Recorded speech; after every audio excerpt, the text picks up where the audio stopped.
नमस्कार। बिहार पे चर्चा में आज फिर अभिषेक तिवारी हमारे साथ हैं। और बिहार पे चर्चा हम जब भी करते हैं, हम वादा यही करते हैं कि हम लगातार इनके साथ संपर्क में आते रहेंगे। लेकिन चूंकि इस समय अभिषेक तिवारी ये बड़े डिमांडिंग हो गए हैं और इनकी डिमांड इतनी है कि सब लोग इनको अपने चैनल्स पर लाइव बुलाते हैं और सब लोग ये चाहते हैं कि जो भी ब्रेकिंग खबर हो अभिषेक तिवारी वो उनके चैनल पर ब्रेक करें। तो यही वजह है कि वो हमें समय नहीं दे पा रहे थे। लेकिन हमने कहा कि भाई आप कुछ हमारे लिए बचा के रखो, आप जो सबको बताना है बता दो। खैर अभिषेक, आपका स्वागत है। और ये हाँ, बताइए कि नीतीश कुमार ने तो वादा ये कर दिया था कि हम आपको 2025 में सीएम बनवाएंगे, तेजस्वी यादव को।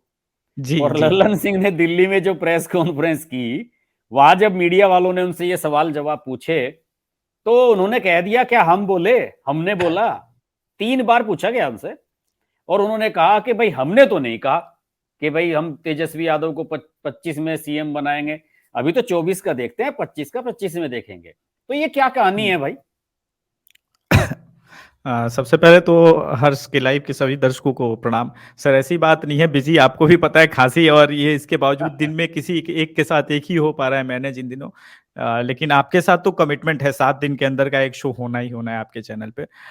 ये बात आपने बड़ी इंटरेस्टिंग की लेकिन इससे भी बड़ी बात एक और है कि उन्होंने तो कहा 2025 की बात ललन सिंह ने। हम्म। केसी त्यागी जो नीतीश कुमार के सबसे करीबी माने हाँ जाते हाँ हैं, हाँ जिनके बारे में आप भी जानते हैं, इतने दिनों से मीडिया में हैं कि बड़े हाँ, नाप तौल के मेरठ से बोल चुनाव लड़े थे कभी ये जेडीयू के टिकट पे।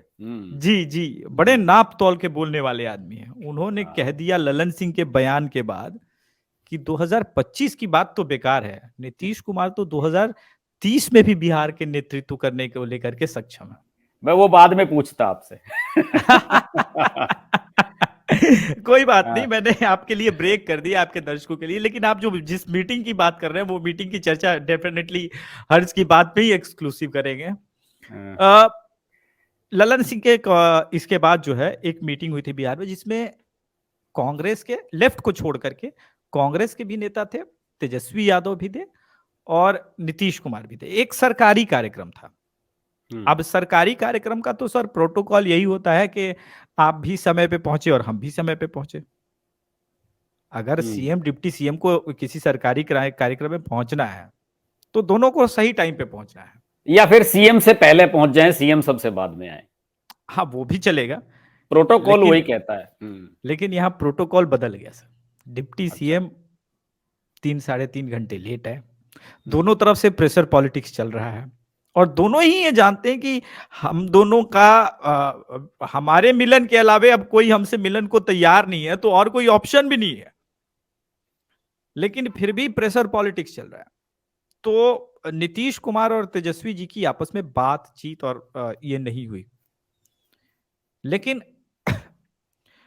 इसके मतलब इस हिसाब से निकाले जाएं कि तेजस्वी यादव ने कल मीडिया से जब रूबरू हुए तो कहा कि ऐसा है कि नीतीश जी और ये पूरे गठबंधन को इंटैक्ट रखने के लिए जो सेक्रीफाइस हमें करना पड़े हम करेंगे, क्योंकि हम नहीं चाहते हैं कि कम्युनल फोर्स सत्ता में आ जाए।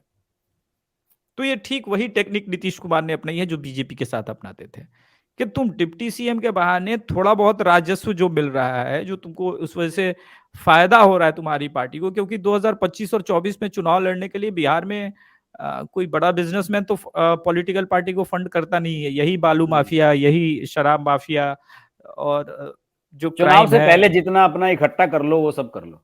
हाँ, तो ये सारी चीजें हैं, तो राजद भी बड़े असमंजस में है। अब आपको एक और बयान याद दिलाऊं सर, ये राजद के भी एक विधायक ने दिया था जो हम्म। हमारी तरफ कहते हैं कि फगुआ के पहले जो है तेजस्वी यादव चीफ मिनिस्टर बन जाएंगे। फागुन मतलब मतलब होली से होली। पहले। फागुन नहीं है, फगुआ हम लोग बिहार में उसको होली को बोलते हैं। जिस दिन फागराग रंग जिस रंग खेला हाँ, जाता है जिस दिन। हाँ, जिस जिस जिस दिन नहीं, एक दिन पहले जो फाग वगैरह गाते हैं ना हम लोग, अच्छा अच्छा अच्छा। जो ट्रेडिशनल सिंगिंग होती है होली की। हम्म।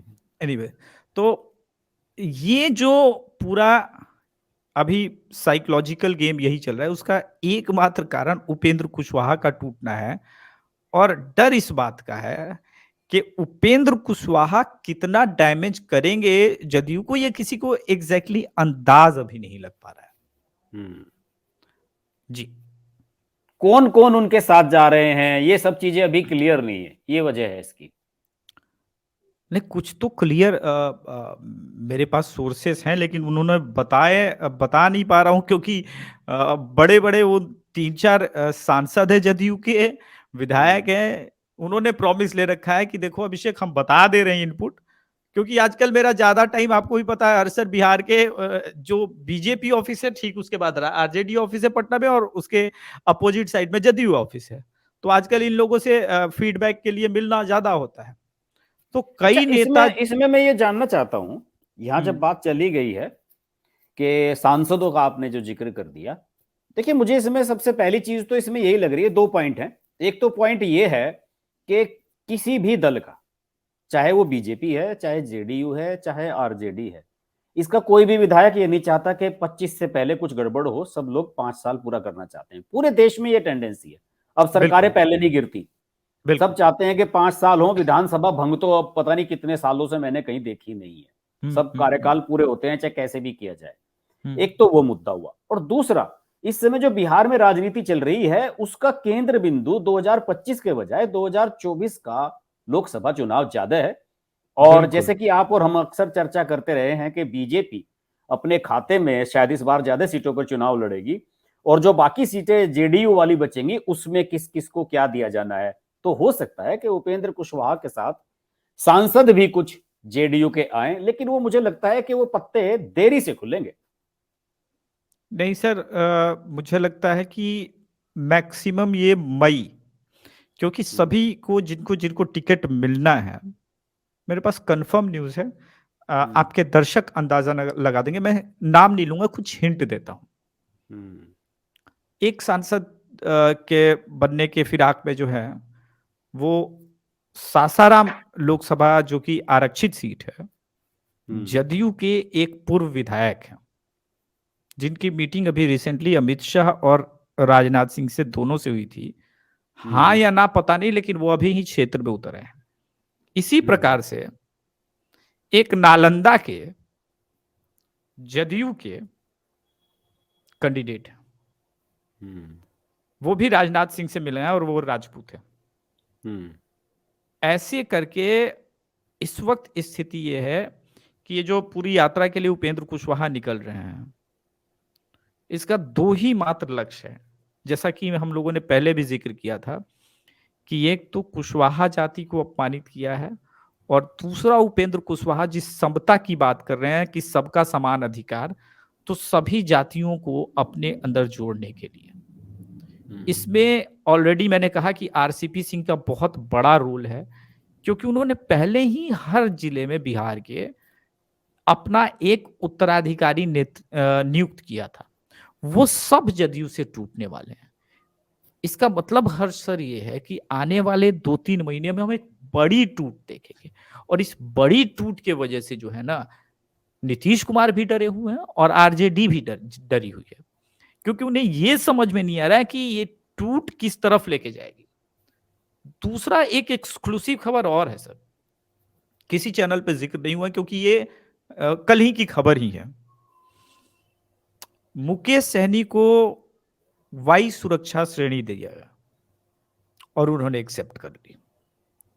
मुकेश सहनी बिंद समाज के निर्विवाद रूप से, चूंकि जाति का ही खेली है, तो वो नेता हो गए हैं।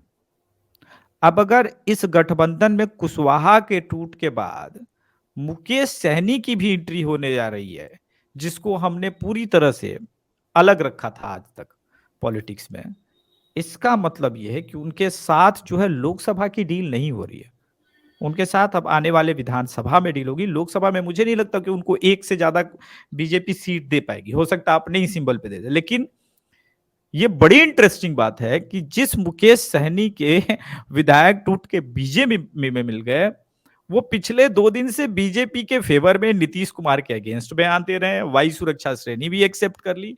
इसका मतलब ये है, जो हम बार बार हर्ष सर बात कर रहे थे वो दरभंगा वाली मीट की, अब वो एक्शन मोड में है कि ठीक है, पहले हम अपना कुनबा बढ़ाएंगे।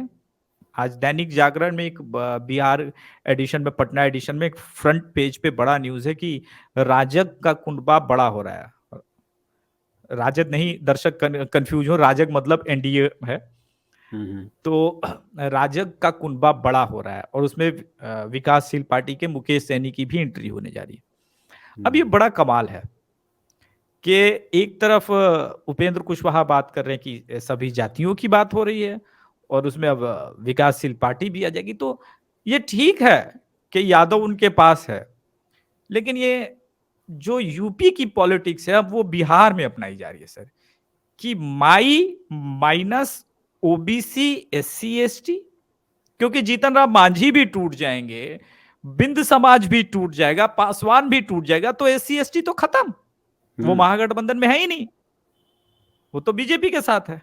अदर ओबीसी भी बीजेपी के साथ पहुंच जाएंगे, कुशवाहा टूट जाएंगे, और अगर काफी हद तक अगर कुर्बी तोड़ने में कामयाब हो गए आरसीपी सिंह की वजह से, तो नीतीश कुमार के रहने के बाद भी ये महागठबंधन जो है वो सिर्फ और सिर्फ राजद के कोर वोट बैंक पे टिका हुआ गठबंधन रह जाएगा।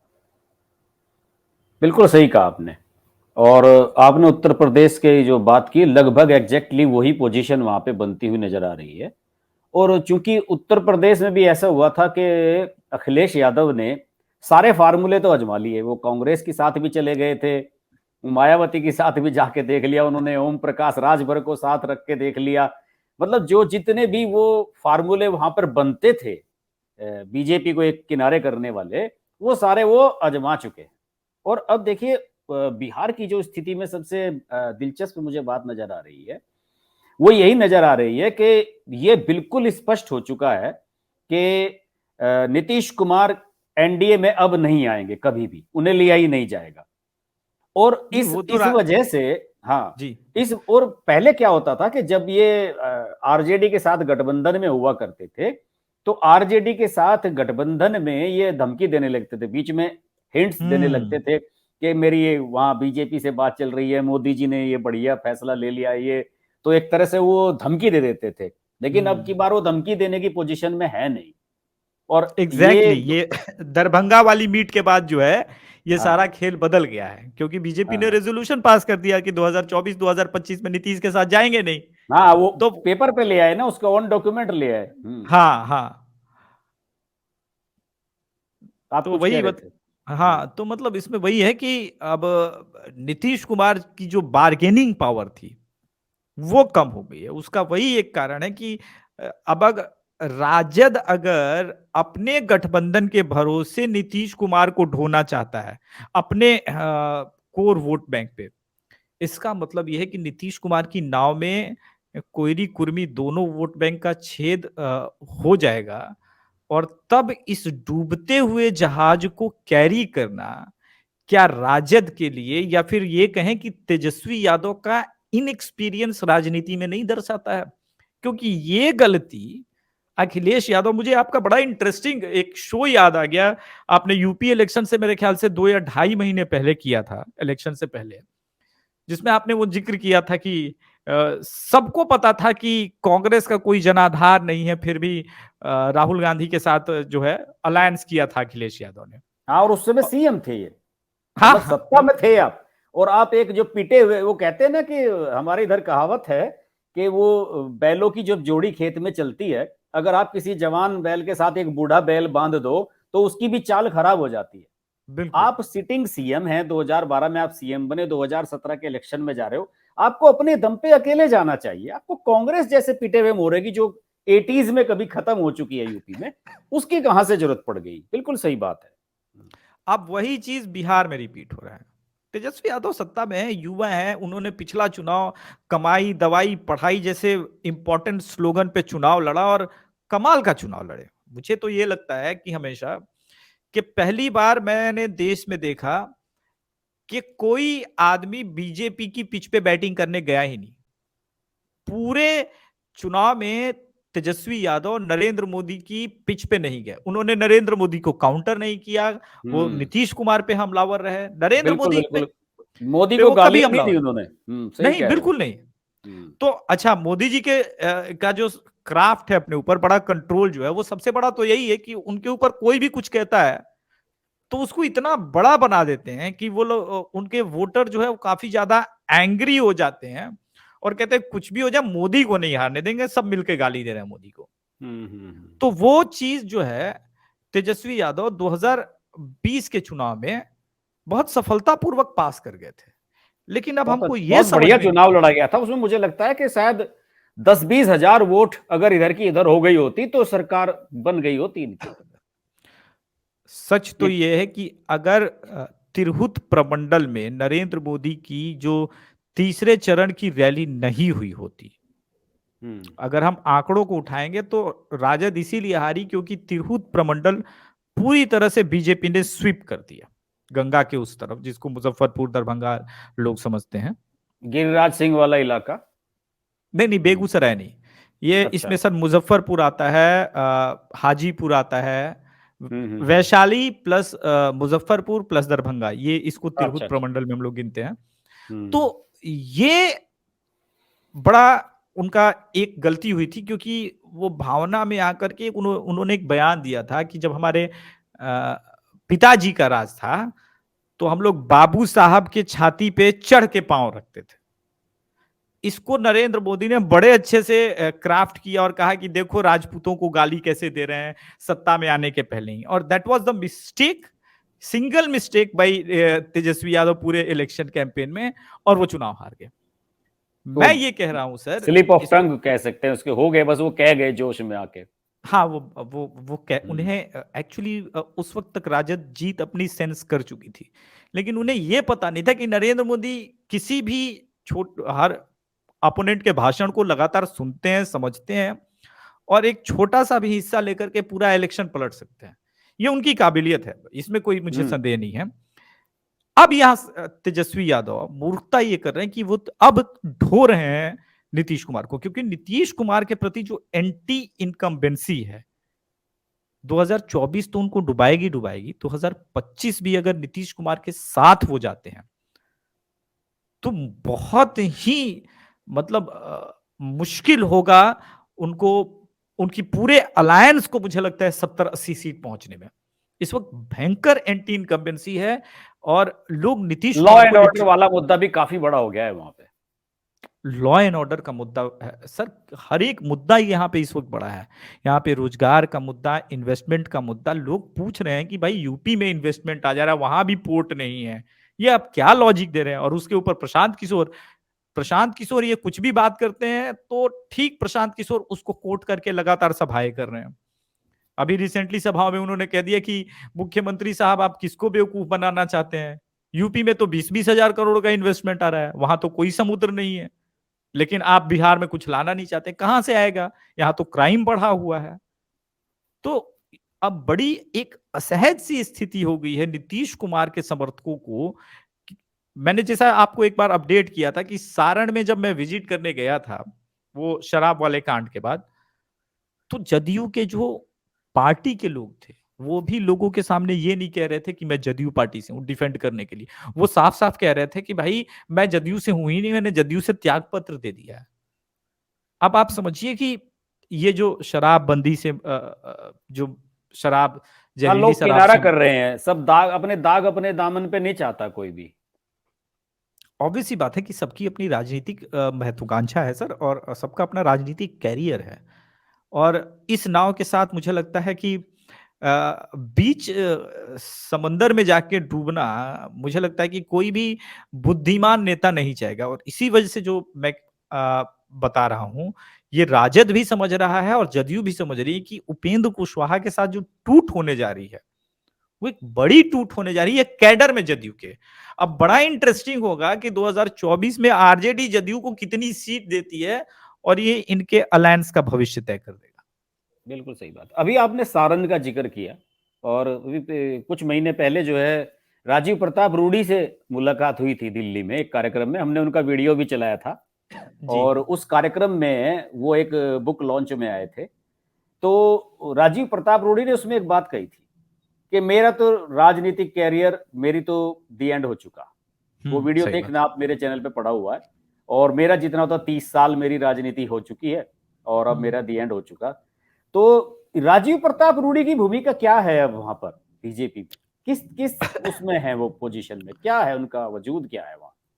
देखिए, राजीव प्रताप रूढ़ी का कैरियर द एंड एक्चुअली 2019 में ही हो जाता, लेकिन एक औरंगाबाद में राजनाथ सिंह जी की मीटिंग चल रही थी। हम्म। उस मीटिंग में सुशील सिंह के लिए, चूंकि बीजेपी डेमोक्रेटिक प्रोसेस से चलती है, तो काफी ज्यादा गहमा गहमी हो गई थी। और फिर ये निर्णय हुआ कि सभी के सभी जो सिटिंग हमारे सांसद विजयी हैं। सांसद हैं, उनको हम टिकट दे देंगे, किसी का नहीं बदलेगा। इसी वजह से राजीव प्रताप रूढ़ी का बच गया था वो। वरना राजीव प्रताप रूढ़ी का जो छपरा से है वो टिकट ऑलमोस्ट कटना तय माना गया था। अब जो है हम्म। इसलिए कट रहा है सर, क्योंकि ये कॉमन कंप्लेन है। अभी रिसेंटली भाजपा के हर एक सांसदों की रिपोर्ट मंगवाई गई है हम्म। नरेंद्र मोदी के द्वारा कि किसने मेरे नाम पे चुनाव जीता, लेकिन कैसा परफॉर्मेंस किया है। हम्म। अब ऐसे में क्या है सर कि सबकी रिपोर्ट जिनकी जिनकी खराब आई है, उनको बहुत पहले कह दिया गया था, इनफैक्ट 6-7 महीने पहले कह दिया गया कि आप अब अपने क्षेत्र में मत जाइए, आपको टिकट नहीं मिलेगा। यानी आप इसको ऐसे भी समझें कि वैकेंसी इतनी बड़ी है कि एक तो बीजेपी ज्यादा सीट पे भी लड़ेगी और नए चेहरों को भी आजमाने जा रही है। जैसे कि जो फोकस है सर, वो ये है कि हम बैलेंस रखें, यादव भी को भी टिकट दें।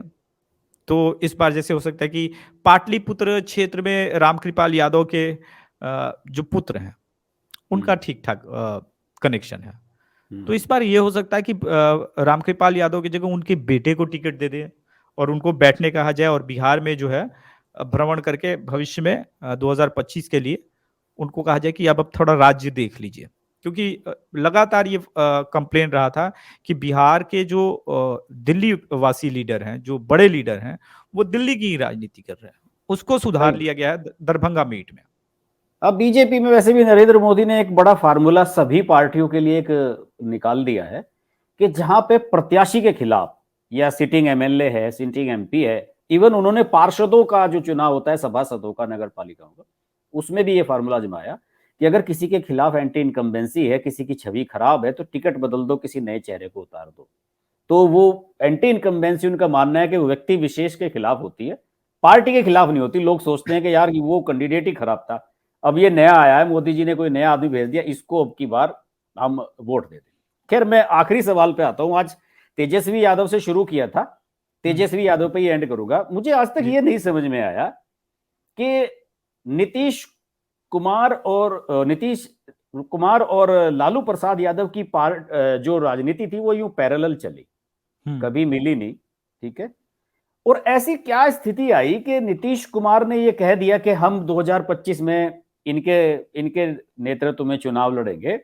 मतलब एक तरीके से वो क्यों सरेंडर कर गए इनके सामने? क्यों अपनी पार्टी की स्थिति, ये तक चर्चा आ गई कि साहब जेडीयू का विलय हो जाएगा आरजेडी में। क्या वजह रही इसकी? ये क्या इसके पीछे सोच क्या रही होगी उस समय उनकी? सर, ये जब बयान आया था नीतीश कुमार का ना, तब बीजेपी की दरभंगा वाली मीटिंग हुई नहीं थी।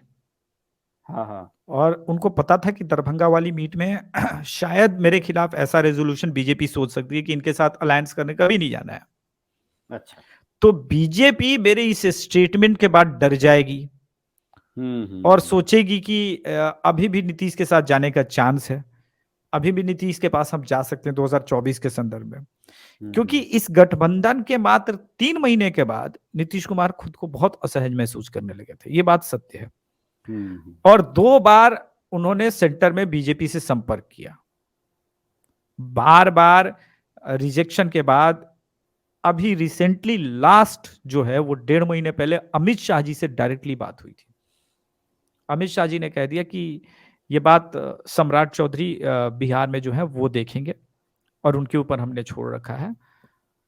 आप उनसे बात कर लीजिए। अब ये तो नीतीश कुमार के ईगो के अगेंस्ट वाली बात हो गई भाई, ईगो है उनका, वो सम्राट चौधरी से कैसे हाँ, बात मैं करें? एक छोटे प्रदेश अध्यक्ष वहां के लोकल लीडर से बात करूं, मेरी तो सीधी सेंटर में पहुंचती, कभी मोदी जी से सीधी बात होती थी। बिल्कुल।